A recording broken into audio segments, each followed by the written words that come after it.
On jobs and the fourth industrial revolution. My name is Sadia Zahidi. I manage the forum's work on education, gender, and employment. Welcome. Welcome also to our two speakers today. Erik Brynjolfsson is director of the MIT Initiative on the Digital Economy at MIT Sloan School of Management and co-author of The Second Machine Age. And Suzanne Fortier is Principal and Vice Chancellor of McGill University in Canada. Welcome to both of you. This is a topic that has generated a lot of debate over the last year, and certainly here at Davos. And I think we're all keen to understand where things might be heading, and also keen to understand how we should react to it, how we should adapt, what we should be doing to ensure that we can manage this transition that's underway. There's a lot of very different views on what the impact of technology will be on jobs, and of course how that will interact with so many other trends that are underway, whether that's aging or migration or climate change, some of these other big changes that are happening in the world. Some of the data is quite negative. So there are predictions that up to 47% of jobs may be automated away. Others are more nuanced. There are predictions that say it's probably only about 9%. But either way, we are in the midst of a transition. Some of the World Economic Forum's own work has found that regardless of whether the jobs disappear or not, even those that are here to stay, at least 30% of the core skills that are required for them, on average, will be completely different in just 3 years' time by 2020. So the pace of change has certainly accelerated, even for jobs that remain. So we're going to try to find out today where the truth lies, whether we know what some of the forecasts really mean. And to kick us off, Erik, give us the tour of both the good news and the bad news and where you think things will head in the next 3 to 5 years and then into the long future. Sure. Sadia, well, as you said, there's been a real sea change in the public discussion, especially here in Davos and at the World Economic Forum about how we're thinking about this. 2 or 3 years ago, we were relatively lonely voices. When we started talking about self-driving cars, people thought we were a little wacky and it was sort of science fiction-y. But now, of course, we see them increasingly driving around the streets in Boston, Singapore, Pittsburgh, elsewhere. The machine learning revolution has really kicked in. There was hype in previous waves, but now machines really are beginning to able to see better than humans can, read street signs, diagnose cancer from medical images, understand speech almost as well. Really all 5 senses, they're beginning to have systems that are very good at it and do more and more analytical reasoning. And it's because of a revolution in machine learning, especially this category of deep learning and deep neural nets, where the machines absorb lots and lots of data and then on their own make inferences and start understanding how to process that.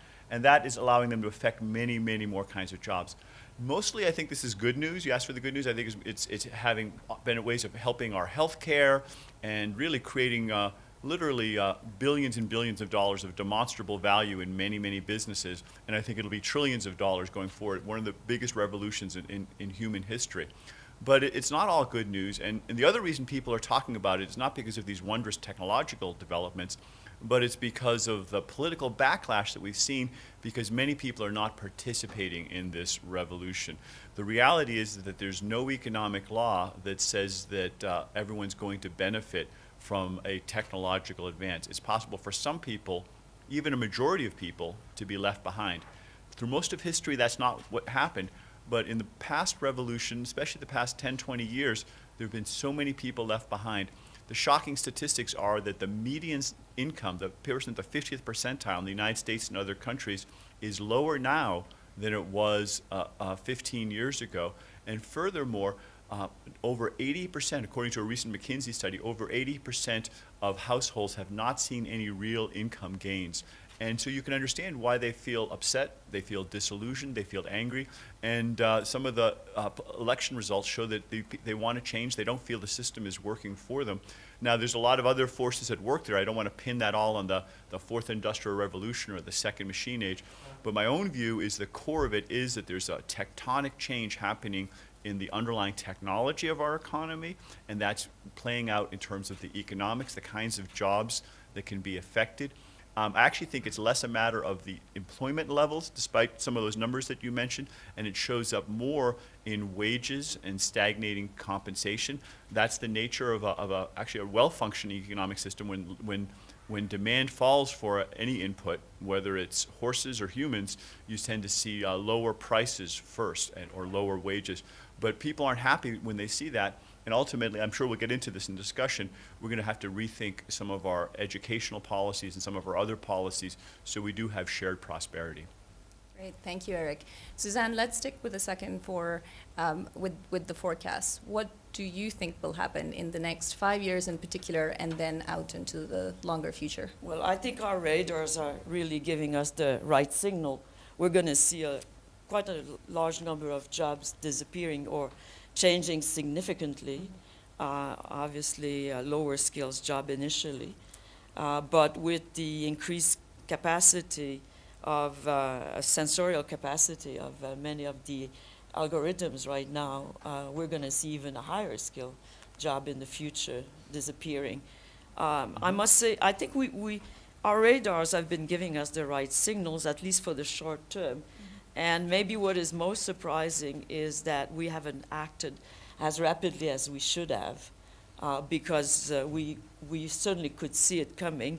I had the opportunity last summer to visit a car plant, the BMW, and it's impressive to see all the robotics. And of course, you know, all the jobs have changed there in the car industry. So we knew that it was coming. I think we're fairly good at predicting 3, 4, 5 years ahead. It's the long term that is really the tough one for me. Tell us a little bit about the long term. Well, I think, you know, I'm the head of a university. We have students arriving at our university. They'll graduate in 4 years for their first degree. So 5 years is short term for me. What I need to think about is what is the learning experience they must have to be prepared for the world ahead, a world that we cannot even predict yet. So it's not a matter for us to have students who are job ready. They have to be future ready. And we need to think about that because it is going to be part of their lives. So if you were to think about a change that you would want to make, looking out into the future at your university, or what you would broadly recommend to institutions of higher education, what would that be? Well, what I think we are doing and what many universities are doing is including different modes of learning, learning experience. So, and it is important to have some modes that are really in deep learning for our students, deep reflection, modes that nurture their creativity, entrepreneurial innovation. But it is also important, and our students demand that today, that they have the ability to use right from day one what they're learning. And that is often what triggers their own creativity and innovation. So it is a matter of integrating different modes of learning and putting them also in that digital world of the future, which is now in our campuses, in our laboratories. The fourth industrial revolution is not tomorrow. It is in the laboratories of our university. Mm-hmm. We can show students what it looks like. Okay, so that's universities. Not everyone goes to university. And of course, Eric, you already mentioned lifelong learning. So how do we need to put in place broader reforms to education systems, and who needs to do it? Yeah, I think we certainly need greater investment in education, but more fundamentally, we need to reinvent how education is done. The sad reality is much of our education today, and I speak as an educator myself, is really geared towards an industrial economy. We have people sit in rows of desks quietly and say, please follow the instructions, don't get out of sync with everyone else, memorize these facts. But let's face it, following instructions, memorizing facts, that's what machines do well. What humans have a comparative advantage in is in a couple of areas. Let me highlight them. One is in creativity and thinking outside of the box, large-scale problem solving. And the second is in interpersonal relations, emotional intelligence, connecting with other people. Right now, our universities don't do much to foster those. I think they are teachable skills, teamwork, We certainly try to teach creativity and entrepreneurship at MIT. We also have something called Charm School. I don't know how well it works to try to teach some of the interpersonal skills. We need it. We certainly do.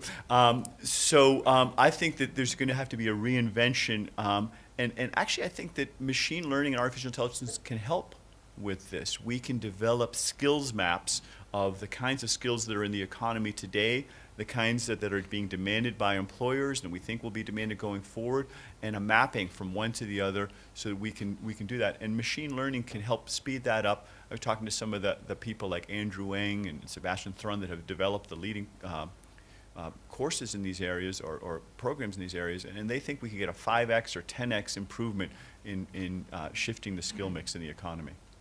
So who is doing some of these changes? And this is to both of you. Yes. Who is putting in place these changes, and how do they need to be collaborating with each other? Suzanne, do you want to start? Yes, I will say on our university campus, and I think in many university campuses, the students are doing these changes. They are themselves reinventing the way that they have a learning experience on our campuses. They are taking an active role in their own learning. I see students all the time launching all sorts of initiatives in social innovation, for example, in participating in the life of the community, locally and globally. I see them arranging their curriculum so that they can have different types of activities. And so they are themselves doing it, and I think inspiring us, I must say, to think about the changes that we must bring to our learning environment. Right. And one thing I would add, and I see that almost all students I see, they are seeking mentorships. They want to see people, they're bright enough to know that they've got a lot to learn. And so they're seeking people from other generations to be mentors. They integrate themselves into networks of diverse people. Right. It's coming from them. I'm constantly amazed about how, in a way, aware they are of what it is they need for the future. So that's great. That gives us a lot of hope for the future in the next generation. Yeah. But there are 3 billion plus people that are Yes. already part of the world's workforce. So Eric, could you talk a little bit about what type of adult training and skilling systems need to be put in place? And again, who needs to do it? Sure. And I agree very much with Suzanne that you see this demand pull from the students, but there's two other groups that are really falling dramatically short, and those are governments and companies. There's recently a study by the National Bureau of Economic Research that showed that a 10% increase in education investment led to more than a 10% increase in the lifelong wages of people. And there's uplift was especially high at the low end of the scale. So there's a huge return on investment from this. But unfortunately, governments aren't making the kinds of investment, they aren't doing the reinvention. And businesses, a lot of them, frankly, are free riding. They figure, well, if we invest in education and training our workforce, then that employee will leave and go elsewhere. But I want to ask them the question, you know what's even worse than that? What if you don't invest in them and then they end up staying? then you have a mismatched workforce. So you've got to make the investments, and we need to have a way of coordinating partnerships for doing this. As you mentioned, there are billions of people around the globe that potentially can get access to these systems. And the way I think we're going to do it is with the digital technologies. Almost everyone has a mobile phone now. I was just hearing from one of the other sessions here in Davos that even 70% of the refugees, they have mobile phones. So this can be a device for reaching out to people, not just with static one-way lectures that people listen to, although those can be valuable, but with a true coaching and dialogue and interaction. And as people develop curricula that are based on this new kind of platform, we can at very low marginal cost reach a much larger set of the world's population. That's great. So we've talked a bit about skilling, about education. What about some of the other policy changes that need to be put in place? Do we need to be planning for a future where people will have less work? And how will we then ensure that everybody is able to fulfill their potential, is able to live? Yeah. Well, I think we have to plan for a future where people will live very long lives. We're talking now about living to 100-year-old.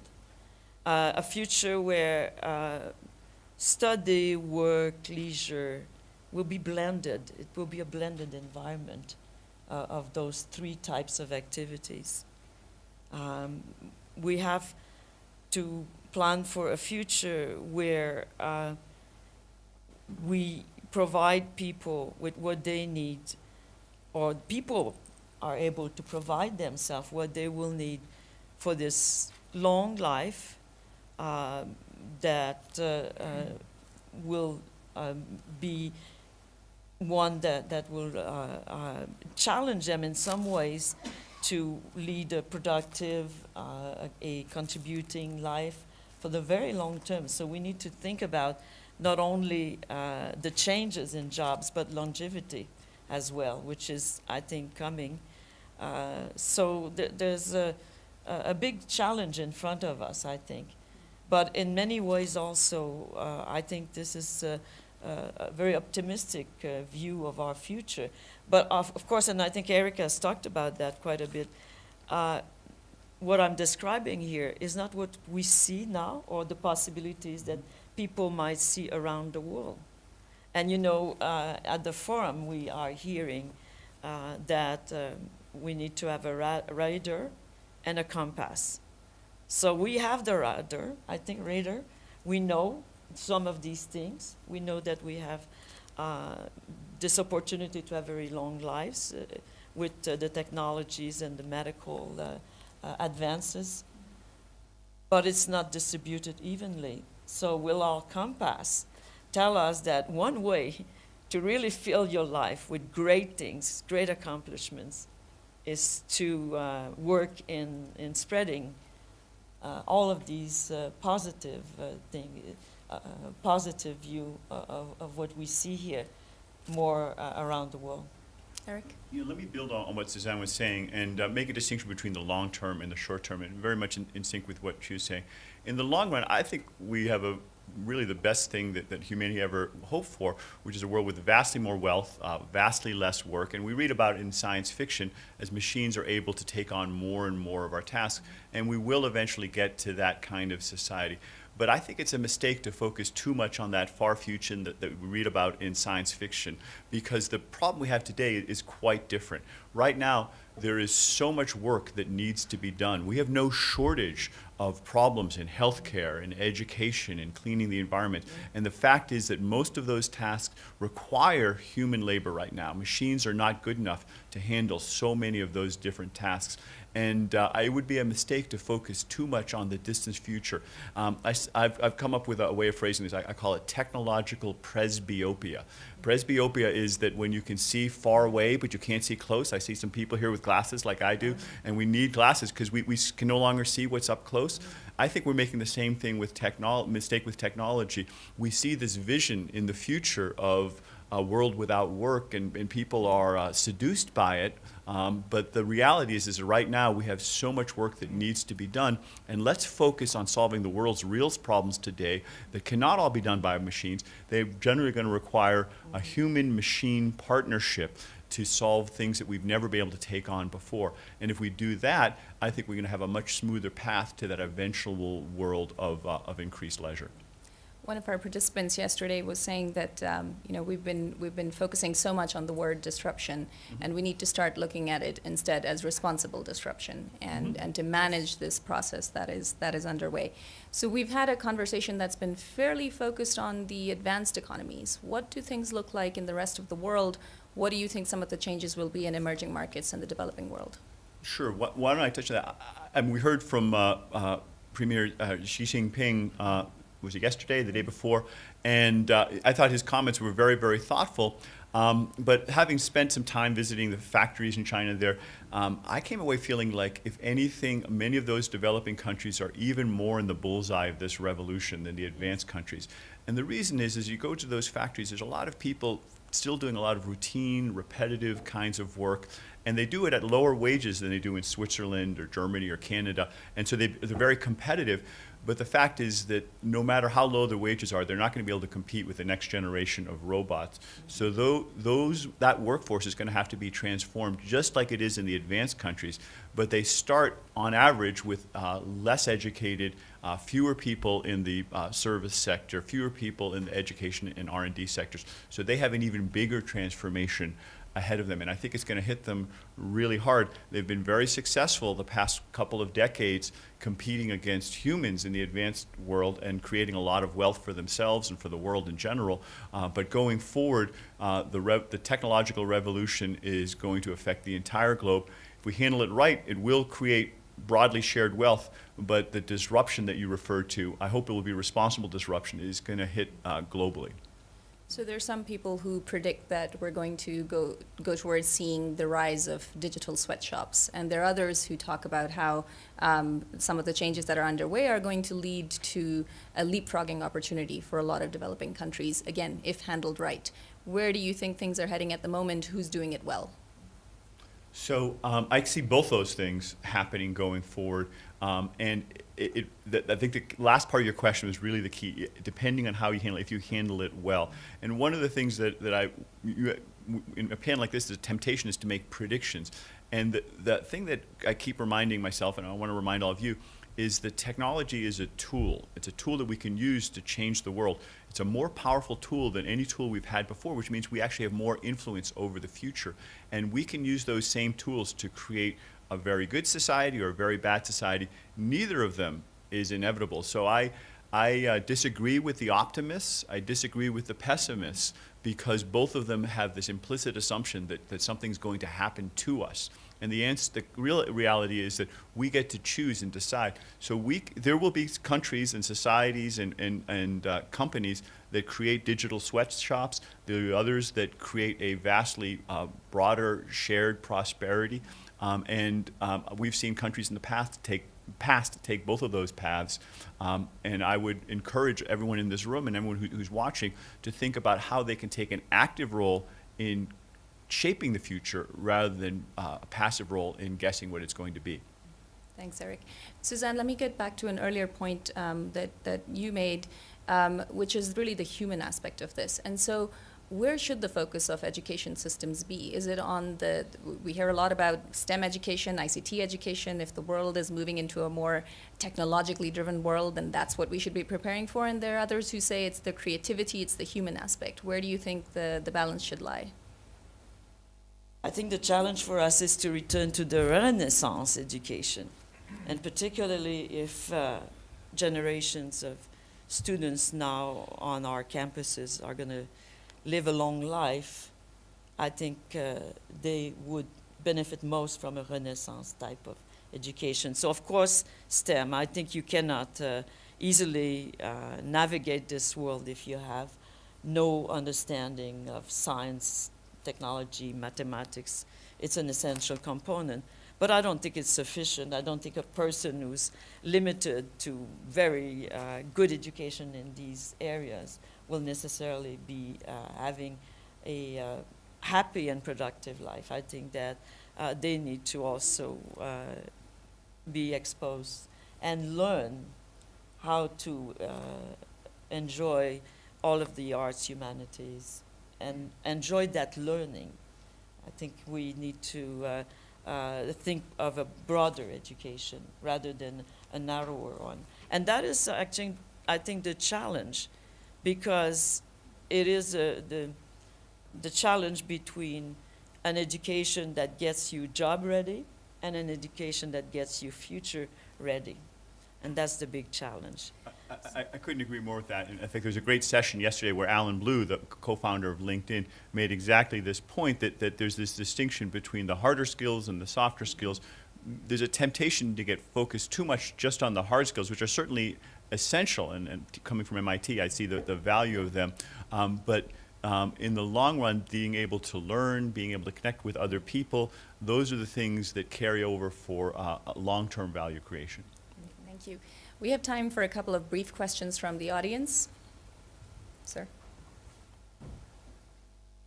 Thank you very much. Frans Muller, working for Ahold Delhaize, a supermarket company with 350,000 people. So this topic is relevant for us, being a rather traditional industry.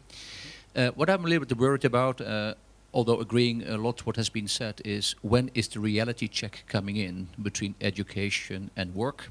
And I think we do this too late. University graduates will find their way because smart people, but the majority of the people we work with are less educated. And I think there's an obligation for the private sector to do this reality check. Did we train now properly for demand? So the heat map of what demand will be, I think, is very helpful. So then you know what to focus on. And I think the public and private sector have an obligation to check the reality as from elementary school, already much earlier if we are now training for the future or training for jobs. And if you see the number of people, youth graduates who are without a job, youth unemployment is a disastrous development, very demotivating for both parents and the youth themselves. So I would plead for a much earlier reality check, creating experience, creating jobs. In retail, as from 15 years, it's easy. Other industry, a little bit more difficult. But I think we have to make that reality check much faster. Thank you. Earlier. Yeah. Thank you. That's a helpful comment. Yes. Is there anybody who has a question? Birgit Mitnacht from Paris. I have a very, very practical question. If you would have teenage kids, what kind of curriculum, what kind of education would you advise to them to get them future ready and job ready? Because we are being asked this question quite often, and actually I don't have the right answer, but now I have the experts here, and thank you. It's a great question, a really important one. I'm glad you asked. Let me touch on 3 categories in particular that are very important. And the general principle is you want to do things that machines don't do well. Don't want to be competing with machines, you want to complement them.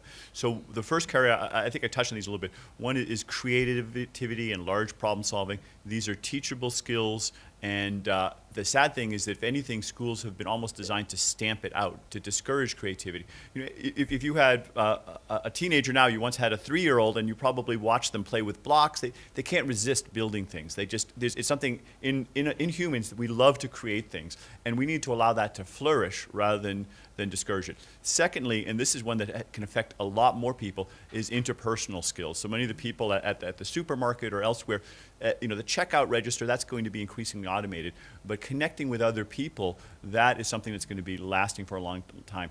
Teamwork, leadership, coaching people, motivating people.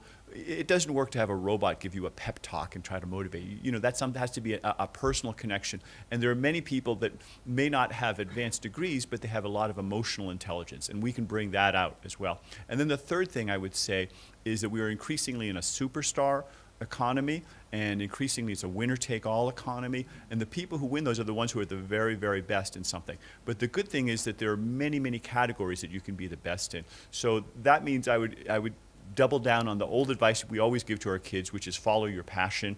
The reason you want to do that is because you want to put in those extra hours where you really love something, and you do it not because you have to do it, but because you enjoy doing it. And that's what you need to get to that really world-class level. And today, you can reach not just a few hundred or a few thousand people, you could potentially reach a billion people, and it may be a very narrow particular skill, but if you are a superstar in it, you will find an audience. That's great. Thank you. Suzanne, your view on Yes, that question. I will use 3 letters, RD&D. Anything that requires RD&D. Anything that a person likes that requires a bit of research, digging deeper into the knowledge in something that you enjoy is a great thing. Of course, development. So develop your ability to say, okay, now that I've found this great idea, how could I possibly be developed? How could we possibly implement it? And design, which is how can we do this in a way that people, with a people focus attitude. So research, development, and design is something that we do in many, many fields. It could be political studies. It could be in chemistry. It could be in any field, actually. Music. But those 3 types of activities, I think, are the ones that will probably not be easily replaceable by computers, by algorithms, and so on, that will require the human participation. And so whatever you like, whatever draws you, but focus on making sure that these elements are part of your education. That's great. Thank you. We will have only about a minute left, and you asked a great question on what we should be telling kids. So let me turn this back to the people that are here today. The theme of this meeting is responsible and responsive leadership. Leave us with your final thoughts in a sentence each, perhaps, as to what that looks like to ensure that we manage this transition in labor markets. Sure. So I think that there's a huge opportunity for wealth creation, but what we've been missing and the mistake we've been making is it hasn't been inclusive, and it needs to be. So I would have a big push for inclusive innovation. At MIT, we've launched something we call the Inclusive Innovation Challenge, where we are challenging companies not just to build the next generation of amazing technologies, but to build business models and ways of incorporating people into the production process that create widely shared prosperity, value for the many, not just the few. I think that if we make a conscious effort to direct the future in this direction towards inclusive innovation, we can have a much better society, and it's a totally achievable goal. There's no one single path for the technology. It's going to depend on our choices. So my bywords would be inclusive innovation. Thank you. Suzanne? Well, I'm not too far from that either. I think that is the important thing, really. But inclusive innovation at a planet scale. It's easy, I think, when we live in the cities that we both live, to think of inclusive innovation and see how we can make that happen. It's a big, big, big challenge for our world to see that happening at the level of the planet. Okay, so globally inclusive innovation. Yes. Thank you for that. Eric Villeneuve and Suzanne Fortier, thank you for joining us. Merci. My pleasure.